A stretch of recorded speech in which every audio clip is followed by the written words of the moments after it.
Bonjour mes élèves, bonjour les parents. Aujourd'hui, nous sommes lundi 13 avril. Il n'y a pas école, je vous raconte quand même une petite histoire.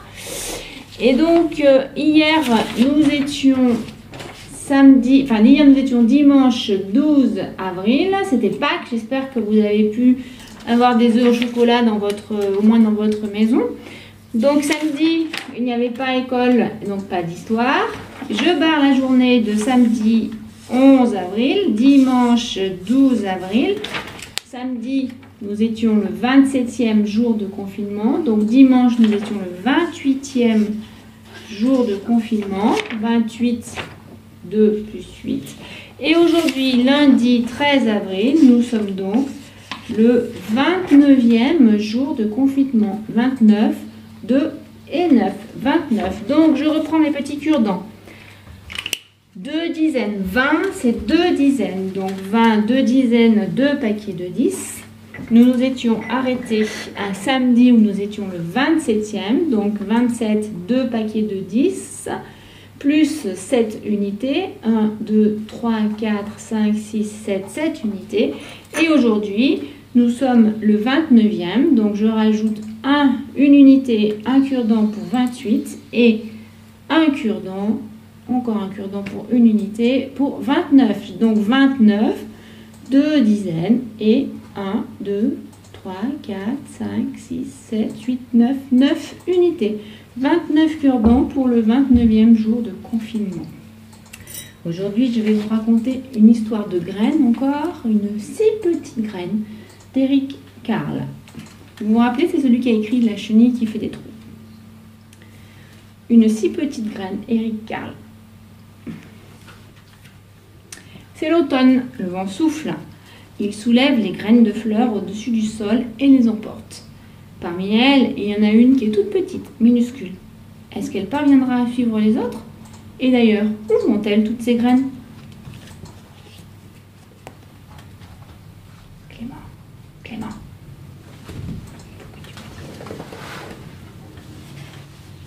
Une graine vole plus haut que les autres. Elle monte plus haut, si haut qu'elle se brûle au rayon du soleil. Mais la toute petite graine est toujours du voyage.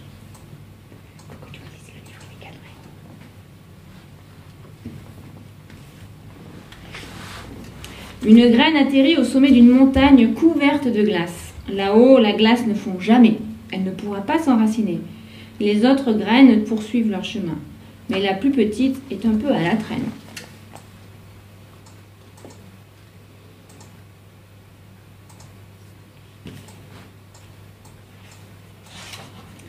Les graines traversent l'océan.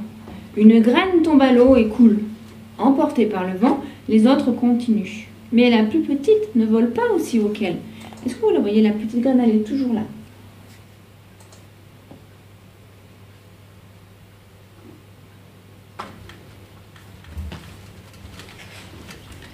Une graine se pose au milieu du désert. Il y fait chaud et sec. Elle ne pourra pas pousser.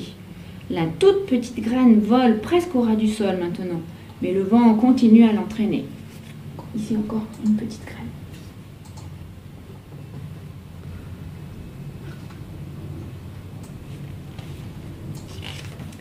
Soudain, le vent cesse de souffler et les graines tombent doucement sur le sol.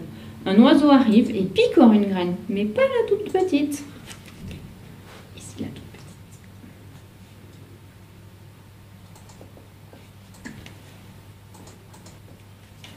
Elle est tellement petite qu'il ne la voit même pas.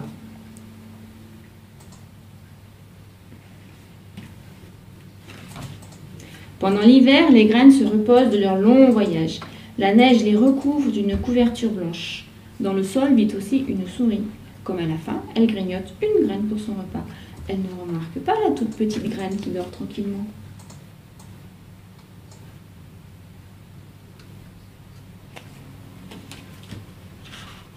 Puis le printemps arrive, les graines gonflent, s'arrondissent et enfin elles s'ouvrent.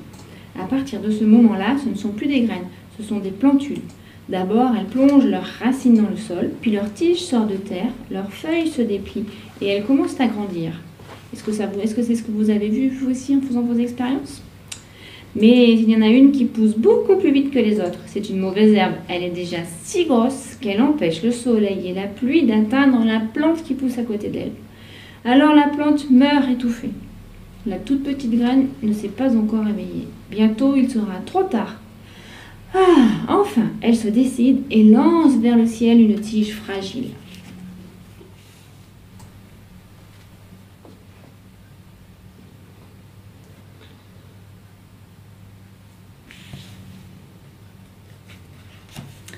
Le retour du soleil invite les enfants à reprendre leur jeu au jardin. Eux aussi attendaient le printemps. Un enfant se met à courir. Il n'a pas vu les jeunes plantes et il en a cassé une. Celle-là ne grandira plus.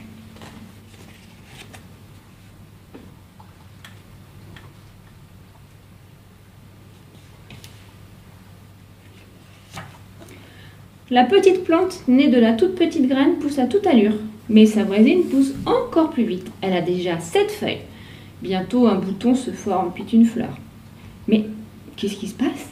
D'abord, il y a un bruit de pas. Puis une ombre s'étend sur les 2 plantes. Une main s'avance et brise la tige de la fleur.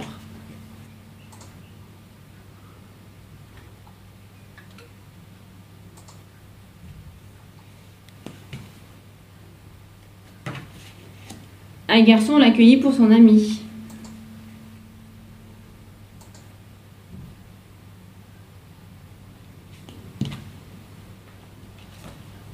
L'été est là, et il ne reste plus qu'une plante, celle qui est sortie de la toute petite graine. Le soleil la réchauffe, la pluie la rafraîchit. Elle se couvre de feuilles, elle pousse encore et encore, comme si elle ne devait jamais s'arrêter. Bientôt, elle domine les gens, les arbres et les maisons. Au sommet de sa tige, une fleur s'ouvre si grande qu'on vient de partout pour l'admirer.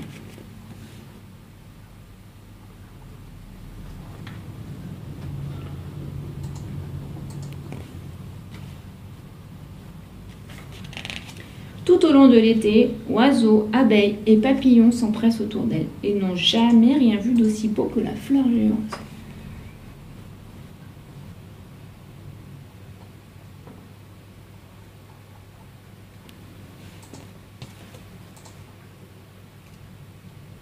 Puis l'automne revient. Les jours raccourcissent, les soirées fraîchissent et le vent, en soufflant, arrache les feuilles jaunes et rouges. Des pétales se détachent de la fleur et se mêlent au balai tourbillonnant des feuilles.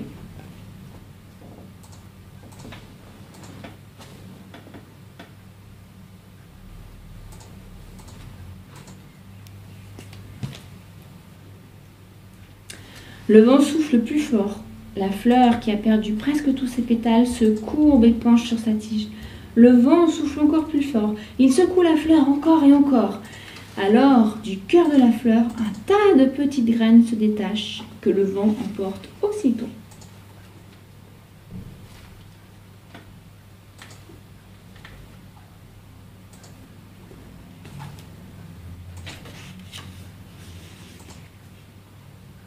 Et hop, on est revenu au début. Alors, mes élèves, je vais vous demander de reprendre l'histoire et de regarder et de compter les graines. Vous allez voir, à chaque page, il y en a une qui disparaît. Donc ici, ce sont le nombre de graines du début. On va les compter. 1, 2, 3, 4, 5, 6, 7, 8, 9 et 10. Et donc, je vous laisse re-regarder la vidéo et compter les graines à chaque page. Maintenant, je vous dis au revoir et à demain.